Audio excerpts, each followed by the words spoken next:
If you've been diagnosed with autism spectrum disorder, if you suspect that you have autism spectrum disorder, if you're self-diagnosed, which is still valid, it can be kind of a scary time to exist in our medical infrastructure because, who knows what they're doing or what they're trying to do? And so I want to talk a little bit about your data, where it's stored, and what rights you have to get personal ownership of it and to make sure that it's not shared, or at least try to make sure that it's not shared outside of that. Thanks for hanging out with me today. My name's Lauren. I go by L2. Yes, you can call me L2. Almost everybody does. It's a long story. Maybe I'll explain it another time. And we're going to talk a lot about healthcare data and where your healthcare data is stored. And just so you know that I'm not just totally pulling this stuff out of my behind like an internet person can do. I currently own a 50-state mental health practice. I have run many practices in my career. This is what I know. I know the insurance space inside and out. This is where I eat. And so as we get into this very, very confusing time where we are just not sure what these people are going to do because they're not sure what they're going to do, I want to give you some information on how you can preserve your own information, how you can try to get as much control of it as possible, and who you can reach out to if you have questions about how your data is being used. And when I say data in this instance, I mean medical records data, so your own personal medical information. So you might be wondering, why? Why do I have to care where my medical records are stored? Well, we should have always cared where our medical records were stored. And I don't know that we've necessarily done a bad job about explaining that. I think most people know that medical information is private and should not be shared with grifters or wellness grifters posing as HHS secretaries. But it's become much more important and valuable information to have in the last several months, especially if you have been diagnosed with any kind of neurodivergence that might be on paper somewhere, because we don't know what they're going to try to do with this information. And I'm not trying to be alarmist. I am not trying to get people up in arms or upset. We know that they have some intention. And by they, let me take a step back. When I say they, what I'm really talking about is this guy. Take a good look at him, because you're not going to see him again on my screen. Get out of here. That guy is our current Health and Human Services Secretary, Robert F. Kennedy Jr. Don't get enamored by the name.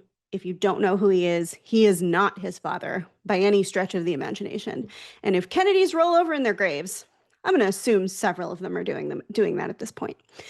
That guy grifted his way into becoming the Secretary of Health and Human Services. Don't worry, he's not a doctor or a medical professional. He has no experience in this field whatsoever.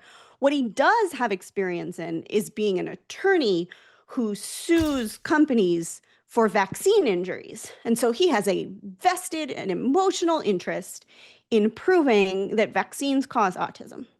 We know that's not true. They have done lots and lots of studies, not only debunking that, but debunking the original research that wasn't actually research, that was fraud, that even put that out in the zeitgeist. We know that's not true. But he's made a lot of money perpetuating that lie, and snake oil is how he makes his money. So by throwing his support behind Sunburn Satan, he managed to grift his way into the HHS position, where he is now directing money toward figuring out the causes of autism. We know the causes of autism. And I'm sorry to have to say this to you if you're one of the people who has been diagnosed or suspects it, but the causes of autism are that your parents had sex. I'm sorry. You can be mad at me for putting that image in your brain. I get it. It's awful and disgusting, but it is the truth. We know that autism runs in families, that there is a strong familial component, and that if you want to find a cause, it's there somewhere, right? It is not in something that we are administering to children in infancy or toddlerhood. It is not in food dyes. It is not in any of these things that this guy wants you to believe, not because they're true, but because he can eventually benefit financially off of it because he needs more money, right? We know he's ill-informed. His comments about autism, his statements about people with autism, how they're not taxpayers, how they don't contribute to society, how they ruin families, all of that is bullshit. Every last word out of his mouth is bullshit. But he's still the guy in charge right now. And he is making decisions for an agency that he is simultaneously directing funding toward useless research pursuits that are not actually scientific research, while defunding the department in tons of other ways that we actually need to help people survive and be healthy. He's sending the money toward the things that will eventually make him richer, and he's taking money away from the programs that people actually need to survive.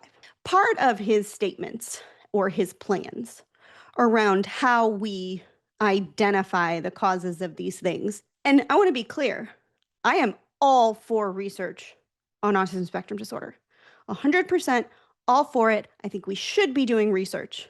We should be doing scientific research run by scientists, run over appropriate periods of time with sample sizes large enough to give us conclusive data. We should not be running market research with an unrealistically short timeline that is absolutely going to point to what he says is the cause so that he can be made richer.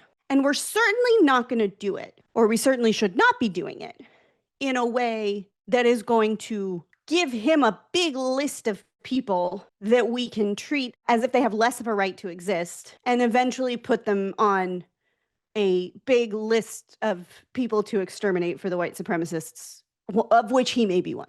We are not here creating a master race. That is not what we're after. Might be what they're after, but we're not after that. So the reasons that all of that is relevant is because he wants to collect data on individuals through their healthcare information to find out who has autism and what caused it. Information that he cannot get from the data that he's trying to pull. So there is either another motivation or he's just an idiot. So we've talked a little bit about the why. Giant jackass is why. What about the how? And the more important thing, what do you do? Okay. If you've been diagnosed by a medical professional or a clinician who keeps records, there is a record somewhere that might have a diagnosis code on it that says you have autism spectrum disorder. And in their grand plan, based on what they've said and what they think, what information they think they're going to get from this, they think they should have access to those records. Now, what they've officially said, what I've officially been told, or not been told, but what I've officially read, I don't know if nobody from HHS is talking to me. Let's put it that way. They're not interested in me. We have different goals. What they've said is they're going to pull it from Medicare data, Medicaid data, existing documentation, Fitbits and wearables, and pharmacy data. I'll explain in a later visit why Fitbits and wearables and pharmacy data is just bonkers and further shows that they have no idea what they're talking about. But there is medical data that exists that they believe that they can get access to. Now, we have laws. We have laws like HIPAA. We have privacy laws that are particular per state. And those say that unless you have a signed release, you cannot get access to somebody's medical data except in very, very extreme circumstances and in some cases, issues of national security. In some cases. So historically, we've been able to say, nobody can get access to my medical records because they're protected by law. And so you can think that you're going to get them all you want, and you're not going to, historically. And that's correct. That is correct. Most records departments that maintain records operate that way. Do I have a signed release? Has the patient given me permission to do this? No, get lost. But what do you do when it's the federal government? What do you do when it's the federal government showing up and saying, I have a warrant to get all of your data? To be clear, they have not done this. This is the logical progression of the things that they are saying in this idea that they're going to create a registry. Look up how registries were used in World War II. As a Jewish person, I can tell you my family's a whole hell of a lot smaller because of it. We'll talk about that another time too. So they think that they are going to get medical records or medical claims data by which they can share information with their researchers and figure out why people get autism. That's what they're saying. That's what they're saying they want it for. I wouldn't give them a goddamn thing. If you are a person with medical data, though, how do you know where it's stored and how do you protect it? It's kind of scary, right? What do you do? So I want to walk you through what our actual medical data storage looks like right now, how your records are probably stored, and what you have the ability to do should you decide you want to get control back of your data. There's a couple of things I'm going to explain. There's a couple more things we're going to talk through as far as the structures, and then we'll talk about how you can act on those things. Okay. So the first very reasonable question that you probably have is, can't I just ask people to delete my medical records? And that's a reasonable question. As an individual who wants to have control over who gets your data, that's a reasonable question to have. The reality is the answer to that for the most part is no, not yet. Now, if your care was recent, it's usually a no. If your care was more remote, meaning 5 or more years ago, most likely 7 or more years ago, yes, you can call people and ask them if they have purged of the records, and if they have not, ask them if they will purge the records and get proof that they have purged them. That is fully within your control. But you have to have completed care with that facility or that location, usually 7 or more years ago. Some states go up to 10, some states limit it as low as 5. There are some exceptions in some states if the clinician has died, that there's a 2-year retention requirement. That's some states. So you have to be remote from it. If you've interacted with them recently, if you've gotten care from them recently, the reality is they are probably not likely to completely purge your medical records because they have a legal requirement to store records under record keeping law. So as much as that's a good instinct, and while I never would have said that that's the way you should operate before, now I totally get it, but it's not going to work in this environment. Not usually. So the next question is, well, where are my records even stored? How do I know where my records are? And that's a super good question, and something I'm going to walk you through step by step. And it's not as simple as cut and dry, all of my records are in one place sometimes. So there are a couple of ways that records can be stored. One of them is on paper. We'll talk about that a little bit. One of them is on premises, and one of them is in a cloud-based system. And then the cloud-based system can kind of splinter off in a couple of different ways. We'll talk about that. So the first one is the most obvious one. It's the most straightforward one.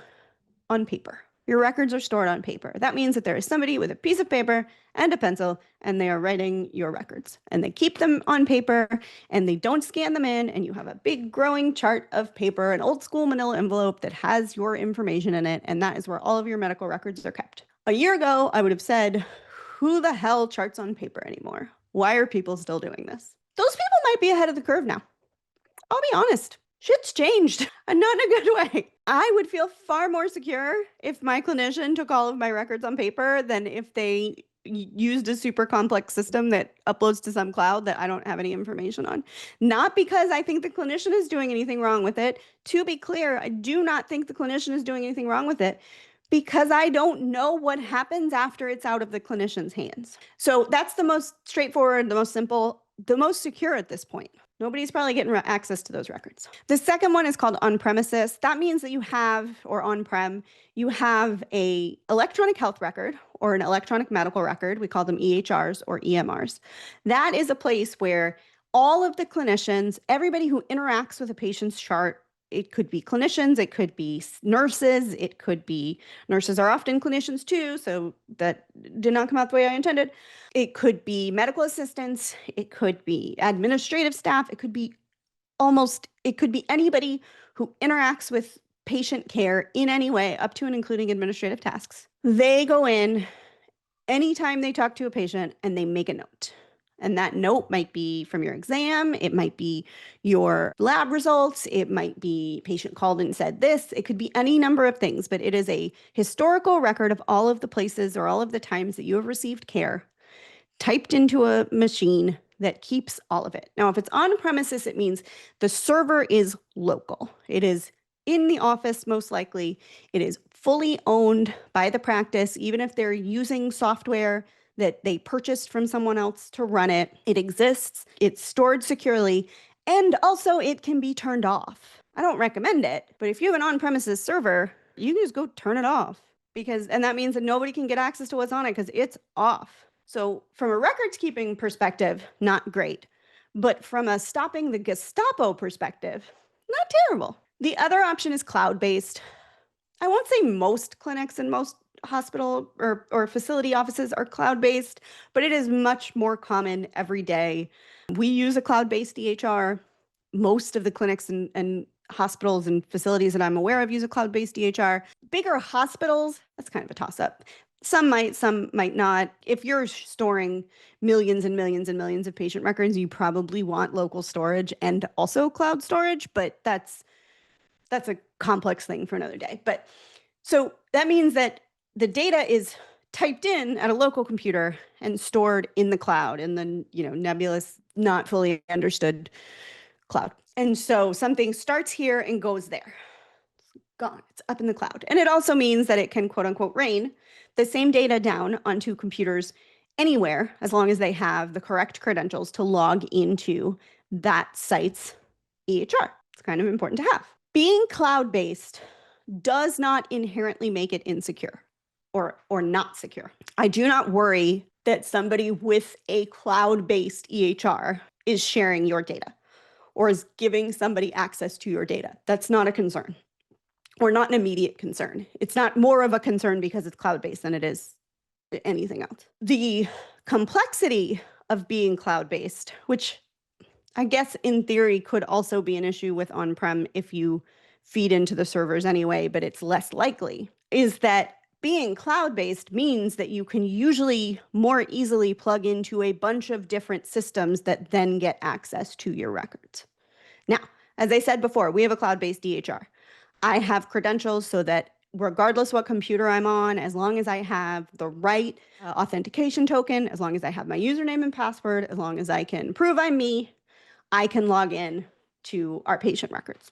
And it's the same complex setup for all of our providers, everybody who accesses our records. There is a complicating factor to that has emerged in the last 10 years that makes this conversation very difficult. We have developed a system which seemed like a great idea at the time, called health information exchanges. They are a byproduct of our need for what's called interoperability, so that different healthcare platforms can talk to each other without the patient having to call the office, get records, hand deliver them to another office. It was designed to make record sharing easier among practices, so that your general practitioner could see when you went to see a specialist, so that your psychiatrist could see if you went and got your labs like they sent you for whatever reason. That's why it was configured that way. Sounds great in theory. The problem is that many of these larger health systems are plugged into these what are called HIEs, or health information exchanges. There's several of them, there's at least 4 of them, that transfer millions and millions of patient data points every single day. And they're set up so that when you pull down, you push back, okay? So if you go to a doctor and that doctor pulls down your information from the health information exchange so that they can see any care that you have received from a physician, or from a clinician, I should say, who also shares to those same platforms, they're going to pull down the data, and then when they're done, they push their data back up. And it's not like they're hitting a button usually. It's usually their EHR is set so that when something happens, when the note gets signed, when something happens, it goes back to the health information exchange. It happens in the background. Providers aren't usually pushing it. It is not usually an intentional thing, though they know it's happening. It's usually a software programming thing that it happens on a schedule. And so usually those agreements require one-to-one. If you're going to pull down, you're going to put back. Again, sounds like a great idea, right? Data availability. My doctor over here can see what my doctor over there said without me having to bring the paper back and forth. Amazing. Except what does that mean now for people who've been patients at large health systems, or large systems that use those health information exchanges, if they don't want their information readily available to anybody that they have not directly authorized? That's scary. So a couple of points to bring you back to the way it's supposed to work, which is not necessarily the way that it's going to work. In theory, you are not supposed to pull anything down from a health information exchange if you do not have written consent from the patient to do it. So if the patient comes to your hospital, they sign a form, that means that you can pull down all of their data because they have consented to it. They have signed their consent. That data still lives in a giant receptacle in the sky. And what happens if somebody shows up to the offices of one of those giant receptacles in the sky with a warrant saying that they are allowed to take all of this data? Who's going to tell them no? Do they even think they have to tell them no? I say all the time, I know what I would do with my data. And if somebody showed up to my office with that kind of request, I would say, over my dead body, take me to jail first, fuck off. But I don't know what somebody else is going to do with that data. And so that's the challenge. That's what is scary, is the data exists. It already has the capacity to be accessed by people who you have not given your direct permission to. What happens when someone new requests it and that facility or hospital does not have a process, procedure, legal anything in place to say, we don't participate in this. No, we're not going to participate in this. And if they do it fully illegally, which is a reality, are these people going to say, fine, take me to jail, I'm not going to give you the records? That's a big thing to ask of somebody who is a records custodian at a hospital. That's a big thing to ask. All right, so I've done some fear mongering and I'm sorry. And I'm very sorry for that. That is not, that's not my goal. That's not what I want. But this is a reality and it's a scary reality. And it's something that I have to think about all day, every day in trying to figure out how to protect our patients from this reality that I don't even know how we got to be part of. So the next question is, how do you protect your data? Is there a way to do it? We talked before about just asking people to delete your data. In some cases that will work. For the most part, if you've received recent care, it's probably not an option. Now, there are probably some complex things that you could do, like petitioning the state for an exclusion from a law, but I doubt that that will be honored. For even if you want your data to disappear, a clinician has a responsibility, both ethical and often legal, to maintain that information. So you are a patient and you're scared because you know your chart says autism spectrum disorder on it, and you have to figure out how to get your data or secure your data. What do? I don't want to set an expectation that that's an impossible, unwinnable situation, because it isn't always. But it is going to be complicated. And actually, let me take a step back, because I think this is important to say before we get into the mechanical logistics of this. I'm sorry you have to do this. I am sorry that you are being precluded from healthcare because you can't prove who is going to misuse the information that you are rightfully allowed to have. I'm sorry that it is so goddamn hard to access healthcare in this country.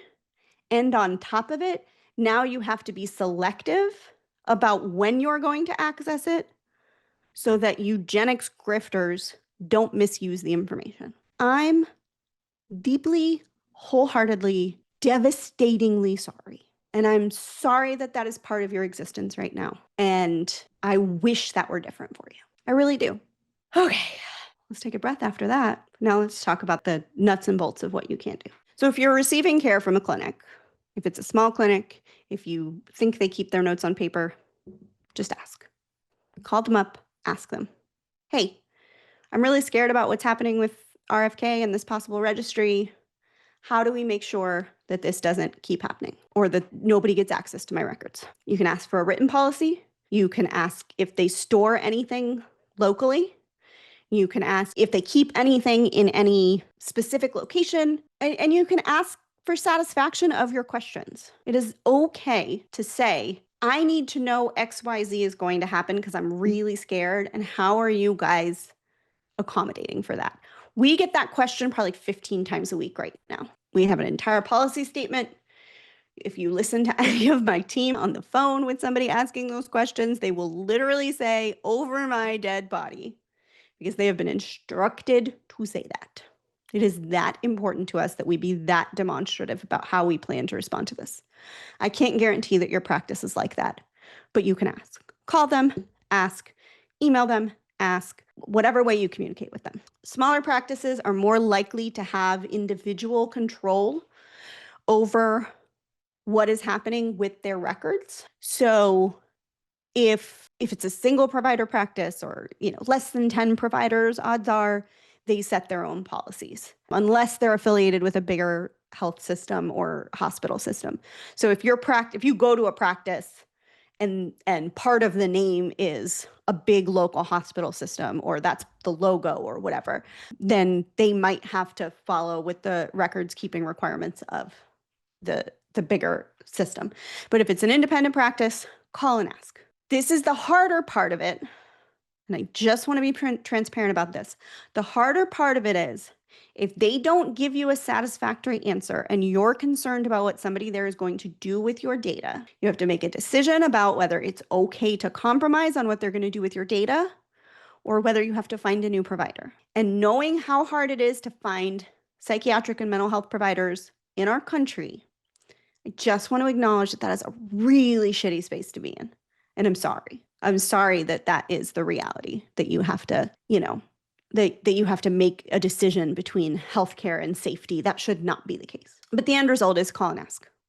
Call them, find out, decide if you're satisfied with their answer. And if you are, continue on, because you can check that off of your list of things to worry about, at least in the immediate. The second one is more complicated, and that is if you are at a practice that uses one of these health information exchanges or participates in large-scale information sharing or an EHR that is used by many, many thousands of people, an EHR instance, I should say, that is used by many, many thousands of people, what do you do in that situation? So to start, you probably signed something at some point giving them permission to share your data through a health information exchange. You gave consent at some point. It was probably in the fine print of one of these documents that you signed when you initiated care. Most people don't read them.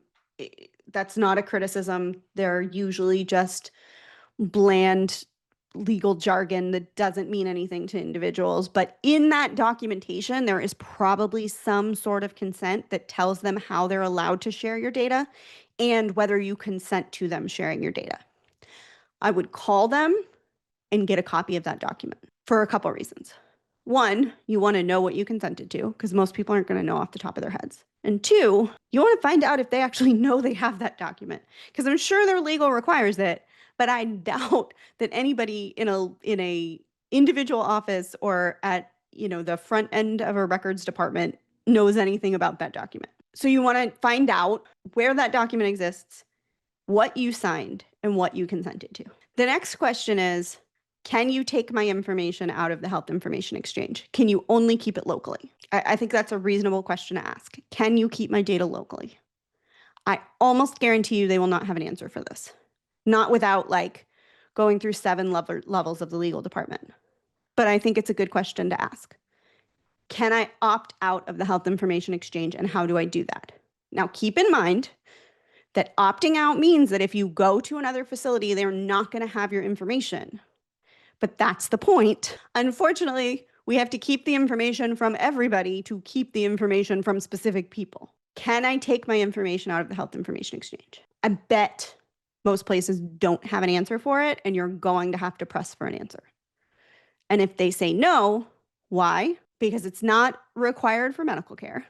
You can get medical care without a health information exchange. We did it for many, many hundreds of years. Who do I have to talk to? How do we get this stopped?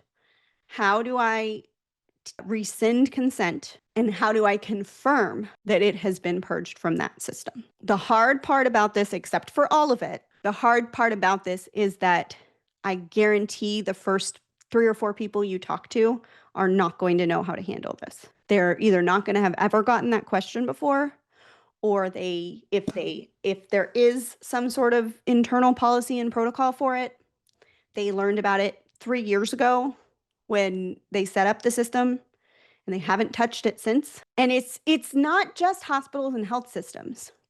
These systems are not, I won't say universally available, but they're available at almost any level. They're just expensive. I think, I want to say we're talking about maybe $10,000 a month for access.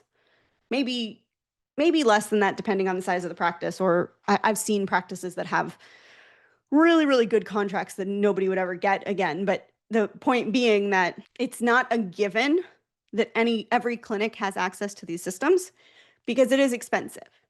And so if you're talking about smaller clinics that might not have $5,000, $10,000, $15,000 to invest in interoperability every month, then that might not be an issue. But you have to ask. You have to ask if they have any kind of system that allows them to pull down medical records from a universal database and push back medical records to a universal database. Not to make it appear that this is hopeless, because I don't think it's hopeless. You'll probably have to make some waves. If you make the waves, The waves will already be made for the people who come behind you. So that's just something to consider. But also, the smaller the practice, the less likely they are to participate in something that sends your data out into a world that you have no control over. I want to say it again. I wish I didn't have to spend my time doing this. I wish I didn't have to talk about any of this. I wish that we could spend our time focused on treating our patients, creating programs for our patients, giving people access to programs that they have never had access to before. Man, I wish that that was the reality, but it is not what we have right now at all. We have to predict what unpredictable people are going to do. And they're not unpredictable because they're smart. They're unpredictable because they're nefarious. They want something they're not allowed to have for reasons that they don't deserve to have it. And if that's the goal, who knows what their next step is? But these are the places that you can start to try to protect yourself. I will say for our part, we don't share information with anyone outside of the patient. If the data is created in our system, it stays in our system. It doesn't go out of our system. We will send it to the patient. We don't respond to medical records. If we receive a medical records request, it goes to the patient and the patient can make an informed decision about what they want to do with it. We don't encourage our patients to share information outside of what they need or where they need. And if we send information out, because we do have to send out claims data. When we bill insurance, we do have to send out claims data. We don't code at all for things that we know people are putting a microscope on right now, because I'm not going to put a target on my patients. Those are internal choices that we have made at our practice to make sure our patients are protected. I don't know what other practices are making those decisions. If you are listening or watching and you're from another practice and you need help making those internal decisions, like, get at me. Nothing that we've done is proprietary, and I will share it with anybody. Because protecting our patients is more important, and you should not be precluded from vital healthcare or any healthcare because of your own government. Full stop. Have a good day. Love you, mean it.